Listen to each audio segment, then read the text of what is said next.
ऐसे सैकड़ों प्रोजेक्ट का उद्घाटन करने का अवसर मिलता रहता है। साथियों, रक्षा मंत्री के रूप में मुझे बीआरओ द्वारा किए गए कामों को नजदीक से कई बार देखने का अवसर भी मिला है। पिछले कुछ वर्षों में मैंने देखा है कि कैसे बीआरओ ने बॉर्डर एरियाज में इंफ्रास्ट्रक्चर डेवलपमेंट के मामले में क्रांति ला दी है। बीआरओ ने जो काम किया है वह न केवल राष्ट्रीय सुरक्षा के लिए आवश्यक है, बल्कि दूर दराज के क्षेत्रों की अर्थव्यवस्था को बढ़ावा देने में भी यह सहायक सिद्ध हो रहा है। पिछले 4 वर्षों में ही आज के 50 नए प्रोजेक्ट्स के इनॉग्रेशन सहित बीआरओ ने 13,743 करोड़ रुपए के कुल इन्वेस्टमेंट के साथ 456 इंफ्रास्ट्रक्चरल प्रोजेक्ट्स को सफलतापूर्वक पूरा किया है। इसके लिए मैं बीआरओ को बधाई देता हूं। साथियों, बीआरओ की काम की क्वालिटी भी मैं कह सकता हूं ये वर्ल्ड क्लास की है, जिसका एक प्रमुख उदाहरण सेला सुरंग है, जिसका उद्घाटन पिछले वर्ष ही हमारे प्रधानमंत्री जी ने किया था। यह रणनीतिक रूप से महत्वपूर्ण क्षेत्रों में कनेक्टिविटी बढ़ाने के लिए हमारी सरकार की प्रतिबद्धता का एक प्रतीक है और मुझे यह बताते हुए बेहद गौरव की अनुभूति हो रही है कि पिछले 5 वर्षों में ही बीआरओ का बजट लगभग 2 गुना हो गया है, जिससे सीमा पर बेसिक इंफ्रास्ट्रक्चर के विकास में रिकॉर्ड तोड़ प्रगति हुई है। वित्तीय वर्ष 2024 और 25 में बीआरओ ने 16,600 करोड़ रुपए का 16,600 करोड़ का रिमार्केबल एक्सपेंडिचर किया है, जो अपने आप में यह ऐतिहासिक है। साथियों, बीआरओ ने खुद को सबसे चुनौतीपूर्ण और सुरक्षा के सेंसिटिव एरियाज में भी बेसिक इंफ्रास्ट्रक्चर के विकास के लिए एक प्रमुख एजेंसी के रूप में अपने को स्थापित किया है। छत्तीसगढ़ के नक्सल प्रभावित क्षेत्रों में भी बीआरओ महत्वपूर्ण सड़क प्रोजेक्ट का सफलतापूर्वक निर्माण इस समय कर रहा है। आप सब तो जानते ही हैं कि जहां कोई नहीं पहुंचता वहां तक जाने वालों को ट्रेल ब्लेजर कहते हैं। बीआरओ के मामले में भी मैं यह कह सकता हूं, जहां तक आम सड़कें नहीं पहुंचती वहां बीआरओ पहुंचता है। यानी बीआरओ हमारे देश का रियल ट्रेल ब्लेजर है। जिस कठिन भौगोलिक ज्योग्राफिकल टेरेन जिसे बोलते हैं में आप सब काम करते हैं, जिन कठिन परिस्थितियों में आप सब काम करते हैं, अपने आप में यह बहुत ही प्रेरणास्पद है। हाई एल्टीट्यूड रीजन्स में एक्सट्रीम वेदर, लो ऑक्सीजन लेवल्स और बहुत ही कठिन काम करने की स्थितियां जहां रहती हैं, ऐसे में आप काम करते हैं।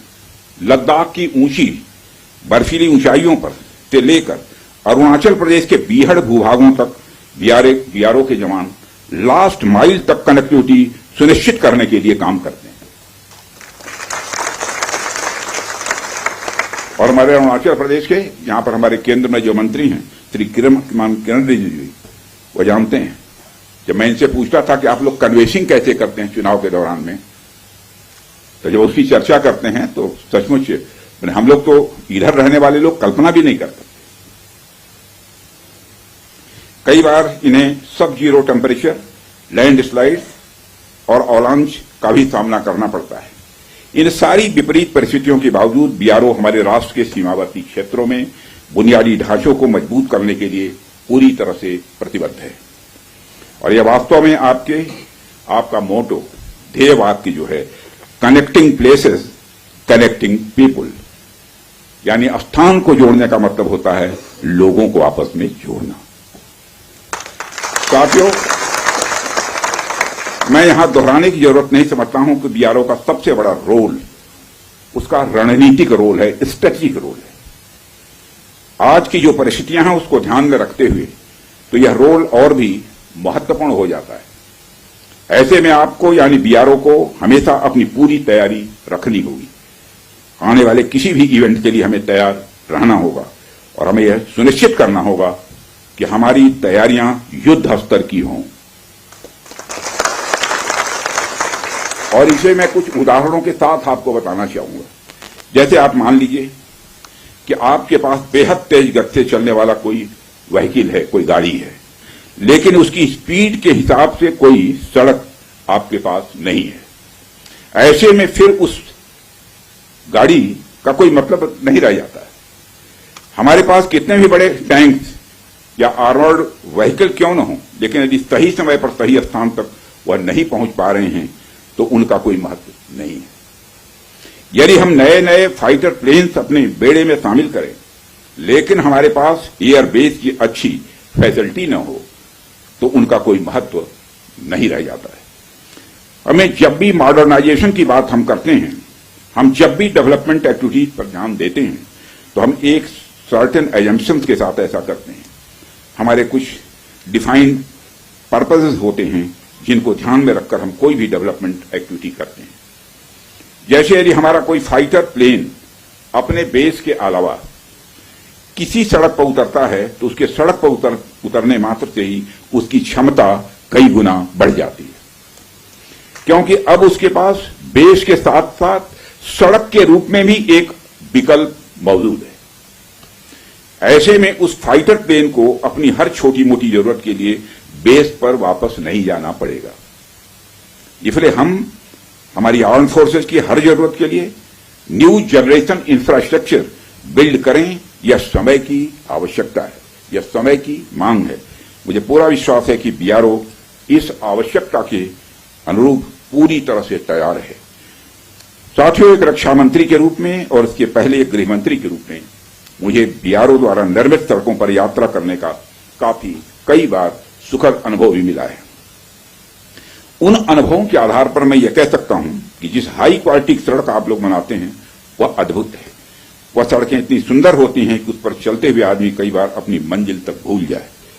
मैं तो देशवासियों से यह भी कहना चाहूंगा, यदि आपको बिना मंजिल की यात्रा का आनंद लेना है, लेकिन पर्वतीय क्षेत्रों में, मैं मैदानी क्षेत्रों की बात नहीं कर रहा हूं, पर्वतीय क्षेत्रों की बात कर रहा हूं, यदि आपको बिना मंजिल की यात्रा का आनंद लेना है और पर्वतीय क्षेत्रों में, तो आप बीआरओ की बनाई हुई सड़कों पर निकल पड़िए।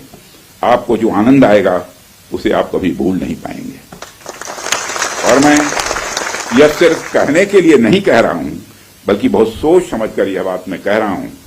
जब भी आप बीआरओ द्वारा निर्मित सड़कों पर जाएंगे तो जाहिर सी बात है आप सीमावर्ती इलाकों के लोगों से मिलेंगे, उनसे बातचीत करेंगे, आप वहां के कल्चर, वहां के अन्य जो परंपराएं हैं, प्रथाएं हैं, उनको पहचानेंगे और इससे कहीं न कहीं आपको एक ऐसी यात्रा का अनुभव मिलेगा जिसे आप जिंदगी भर याद रखेंगे। और आप आज जब हम इस बड़े दिन का जश्न मना रहे हैं, तो आइए हम एक ऐसे भविष्य का, इस देश के सीमावर्ती इलाकों में कोई अंतर न हो, असल मायने में हम तभी 2047 तक एक विकसित राष्ट्र का निर्माण कर पाएंगे। इसी आशा और विश्वास के साथ मैं अपनी बात को समाप्त करता हूं और अंत में एक बार मैं फिर आप सभी को बीआरओ के स्थापना दिवस की ढेर सारी हृदय से बधाइयां देता हूं। आप सबका बहुत बहुत धन्यवाद। और आप एक बार बोलिए, भारत माता की जय। गुड।